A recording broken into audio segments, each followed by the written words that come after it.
He grew up in Tampa. I obviously was not around from that portion of his life, but I did spend time with my grandmother, Grandma B in Tampa. We went down there from Tallahassee occasionally and spent some time with her.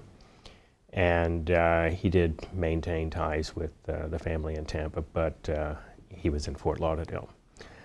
After Tampa, I guess the next big thing would have been attending Florida A&M. I got a bachelor's there, and time in the Army during World War II. And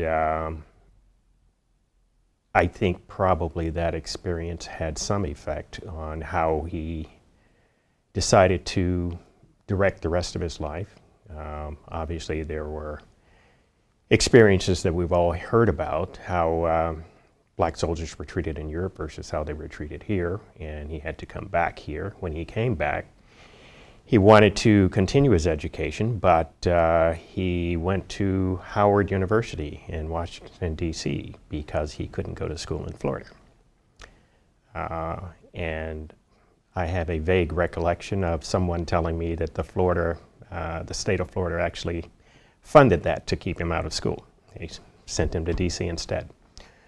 And I think, obviously, the same thing that propelled many of the people that you'll be honoring propelled him, which was the disparity between what was, what should be, and in the minds of the people that you'll be honoring, because they are such pioneers and have so many firsts among them, their thought that one should expand the scope of what could be, redefining the possible by doing things that hadn't been done before, by pursuing trails that hadn't been followed before.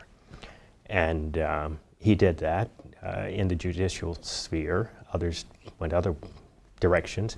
He was also very active in the community. One of the things I remember most about what he did here in Fort Lauderdale, at least our northwest side of Fort Lauderdale, was the music scene. He was very, very instrumental in keeping the jazz idiom alive and well in Fort Lauderdale.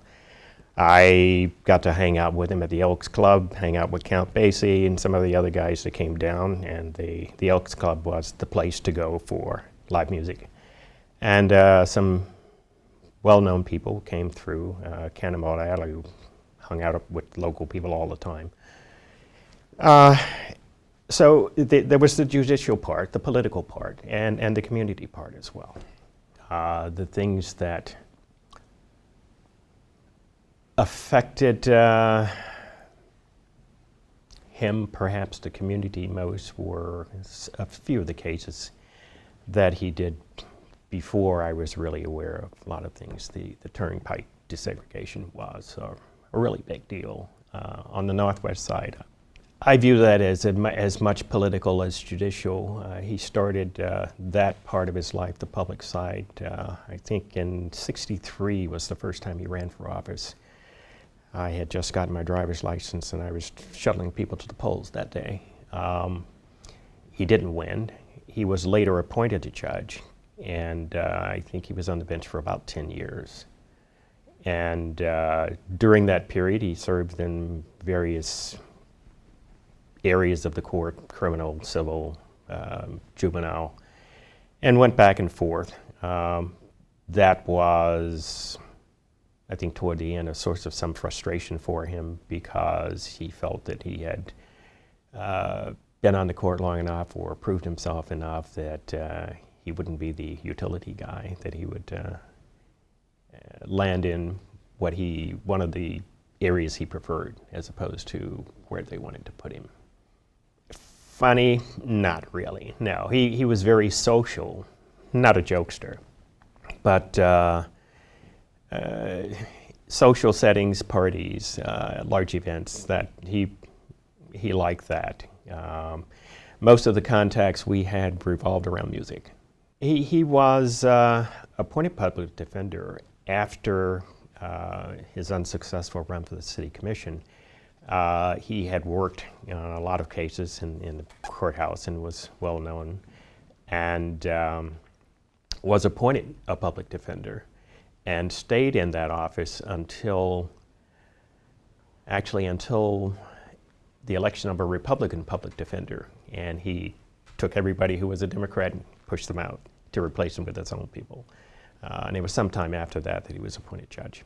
His relationship with the judiciary in the county and some of the disputes he had, they were significant, and I think they had an effect on where his career went and how it went, but he kept pushing. Naturally, being at the forefront of changes, he had a lot of disappointments. He was considered for, but not appointed as or nominated as an ambassador to Barbados by Jimmy Carter. None of those things came to fruition, and clearly that affects anyone. And I think as I grew older and encountered some of the same sorts of hurdles, I came to appreciate what he went through more.